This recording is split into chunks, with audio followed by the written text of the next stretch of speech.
tidak mengerti. Hanya saya ditanamkan oleh guru saya bahwa orang Kristen itu kafir. Walan terdoan kal Yahudi wala Nasara. Tetapi amilatam. Wong Yahudi ku enggak ubah kayak babi. Wong Kristen itu enggak ubah seperti anjing. Dia adalah haram. Penanaman itu tertanam dalam hati saya, sehingga saya katakan orang Kristen ini memang orang pembuat kerusuhan. Kebencian saya semakin mendalam. Saya persiapkan betul. Nah, kebetulan saya sendiri terlibat dalam Dewan Pengurus sebagai penasihat paguyuban paranormal. Nah, waktu itu Ki Joko Bodo sempat dibayar saya, Habib, boleh nggak saya meminta sesuatu untuk mendampingi saya untuk melacak golean kencono bersama beberapa teman paranormal. Akhirnya saya iakan, ya. Memang saya secara pribadi mengenal dunia gaib itu bukan belajar dari turunan. Jadi saya usia 4 tahun itu saya sudah bisa melihat, oh di situ itu ada ini dan itu, sehingga ketika LaTV membuka satu peran tim pemburu hantu, kami terlibat di dalamnya untuk menjadi tim pemburu hantu di sana, ya. Mungkin yang sering kali lihat LaTV tidak akan asing karena rambut saya waktu itu masih panjang, ya. Tapi sekarang seringkali di siaran tayang, di siaran tunda ulang terus itu terjadi di LaTV. Saya nggak tahu apa motivasinya, tapi saya biarkan aja. Saya merasa juga nggak dirugikan dalam hal itu.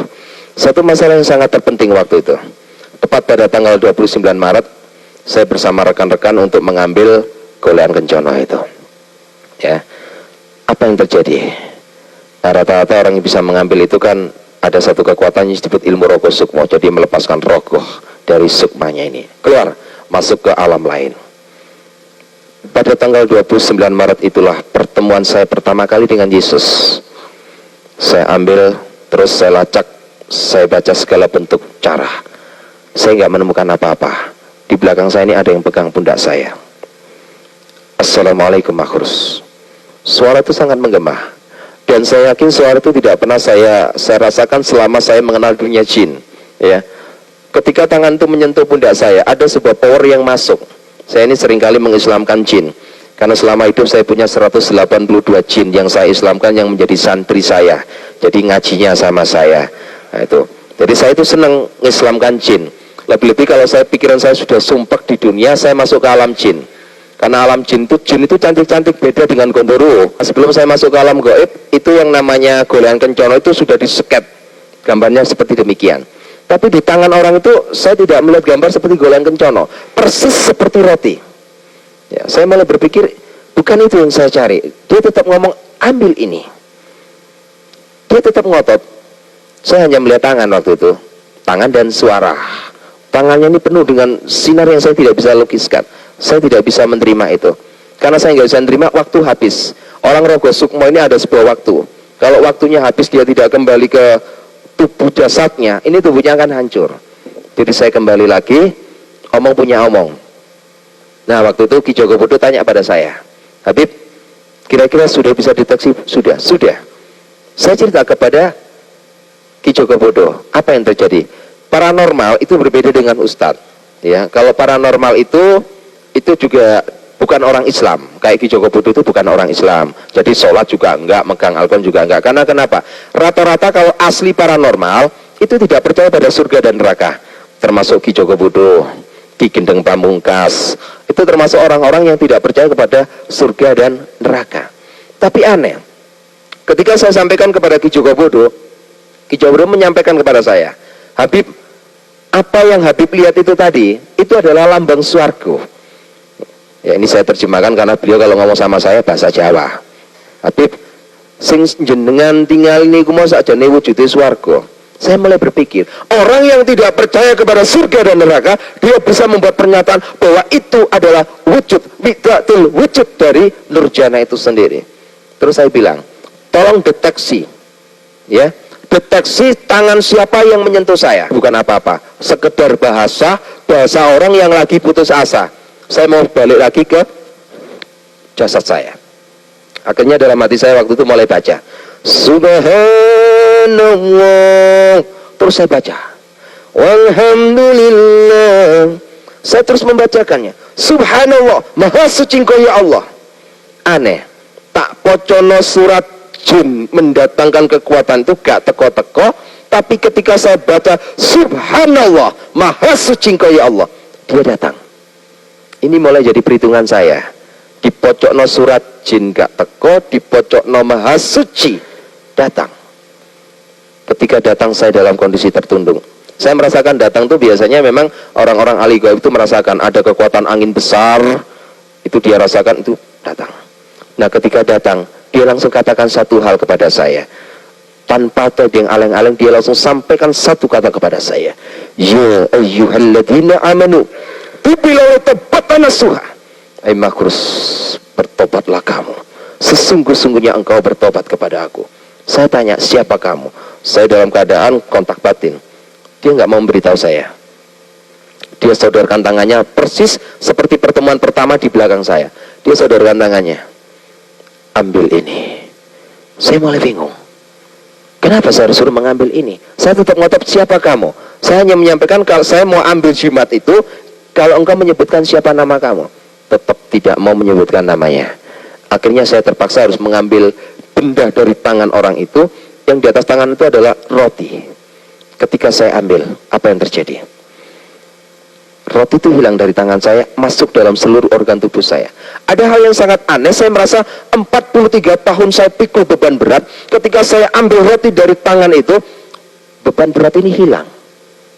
43 tahun saya pikul beban itu, hari itu juga lepas begitu saja. Saya mulai merasakan, begitu indahnya. Kalau saya boleh pinjam bahasanya orang Jawa, setelah saya ambil jimat itu, ada kekuatan yang luar biasa.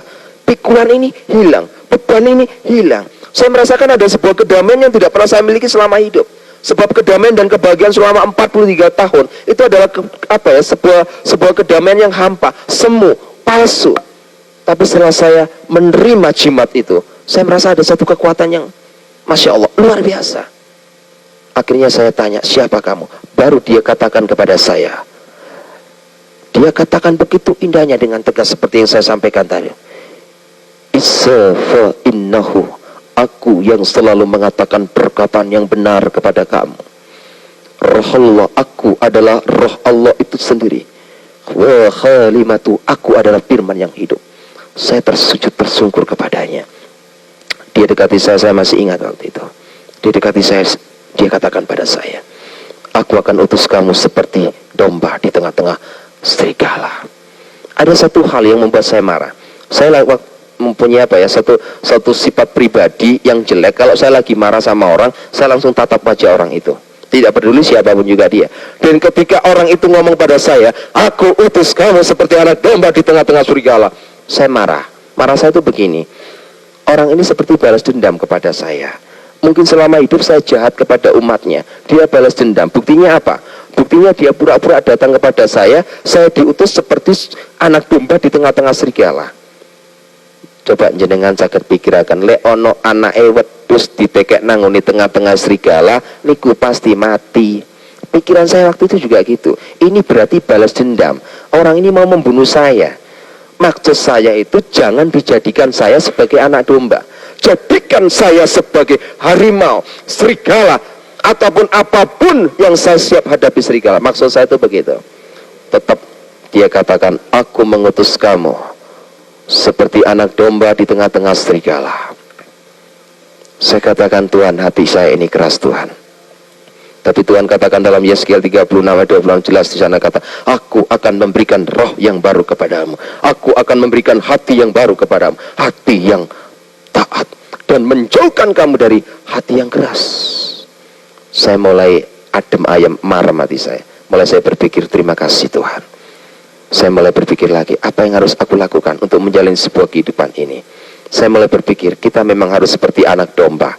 Anak domba di tengah-tengah serigala. Kita persiapkan hidup kita untuk menjadi laskar-laskar Kristus. Sehingga apa yang menjadi kejahatan saya, yang sudah saya program pada tahun 2004, Tuhan fatalkan. Akhirnya saya mau ambil keputusan, ikut Yesus. Apa yang terjadi? Saya tidak bisa diterima oleh istri sama 5 anak saya. Saya mulai datang door to door dari gereja ke gereja, meminta pandangan pendapat dari pendeta-pendeta. Setiap gereja yang saya masuki, isinya hanya satu, syudon. Tidak ada satupun gereja yang nggak syudon kepada saya. Nggak ada yang gereja kusnudon sama saya. Semuanya itu syudon. Ya. Satu pencurigaan yang berkelebihan.